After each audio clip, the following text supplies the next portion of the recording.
السلام عليكم ورحمة الله وبركاته. وعليكم السلام ورحمة الله. الحمد لله وكفى وسلام على عباده الذين اصطفى. أما بعد، فقال الله تعالى: وما أرسلناك إلا مبشرا ونذيرا. سب سے پہلے بشریت انوار سے نقش روئے محمد بنایا گیا. سب سے پہلے بشریت انوار سے نقش روئے محمد بنایا گیا. پھر اسی نقش سے مانگ کر روشنی بزم کونوں مکہ کو سجایا گیا.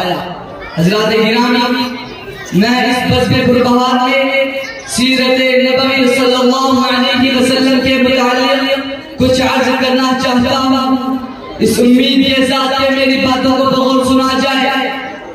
جب اسلام پاران کی چوٹی سے پھیلنا شروع ہوا اور آپ صلی اللہ علیہ وسلم اپنی روشنی سے دنیا والوں کو منور کرنے لگے تو باطل پرستوں میں کھلبلی مچ گئی. سارے قوت اور طاقت دل و دماغ نور اسلام کو بجھانے میں صرف کرنے لگے.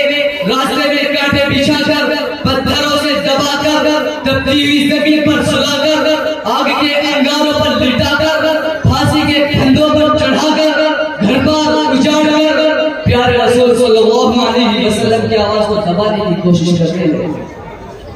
مگر حق کی آواز روز بروز بڑھتی ہی جا رہی تھی. حضرات، سنساد نبوی محرم کا مہینہ ہے. مکہ کے تمام لیڈروں نے مل کر ایک میٹنگ کی. ابو جہل نے پھر قوم کو للکارا کہ غیور عربو، جس کو ہم بچے کا کھیل سمجھ رہے تھے، وہ آج ہمارے دین اور عزت و آبرو کے لیے طوفان بن چکا ہے. جس دین کا چرچا محمد کر رہے تھے، ان کے ماننے والوں کی تعداد روز بروز بڑھتی ہی جا رہی ہے. ہمارے خداؤں کی توہین کی جا رہی ہے، ٹھکرایا اور ٹھکرایا جا رہا ہے. اس لیے آپ کے بہادروں، اب پوری طاقت سے آگے بڑھو، ورنہ وہ دن دور نہیں کہ مکے سے ذلیل و خوار کرنا پڑے گا. ابو جہل کی تقریر نے پوری قوم کو برما دیا. طرح طرح کی تدبیریں پیش کی گئی. بڑی دیر کے بعد یہ ہولناک تدبیر پاس ہوئی کہ محمد اور ان کے ماننے والوں کو بالکل بائیکاٹ کر دیا جائے. ان سے خرید و فروخت، سلام و کلام، لین دین بالکل بند کر دیا جائے. چنانچہ ایک عہدنامہ لکھ کر خانہ کعبہ کی دیوار پر لٹکا دیا گیا. یہ پوری قوم کا فیصلہ تھا.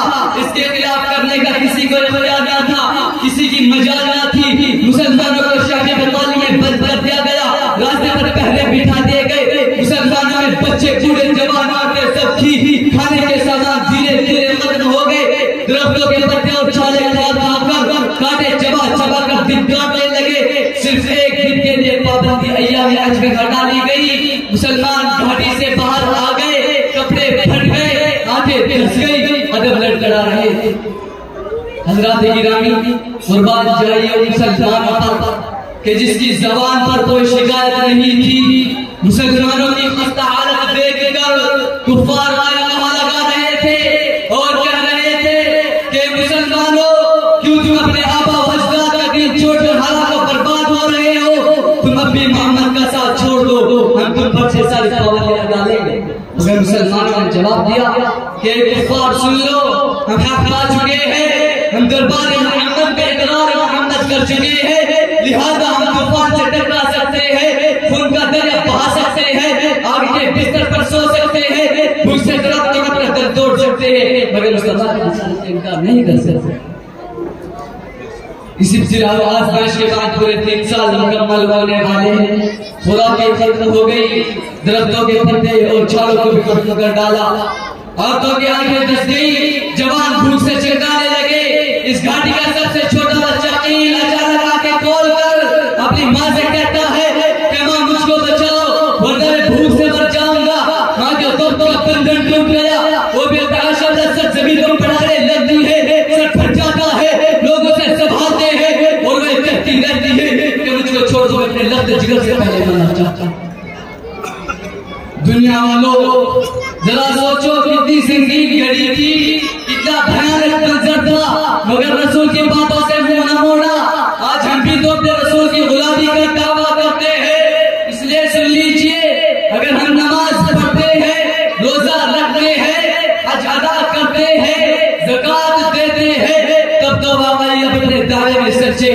ورنہ ہمارا دعویٰ بہت بیکار.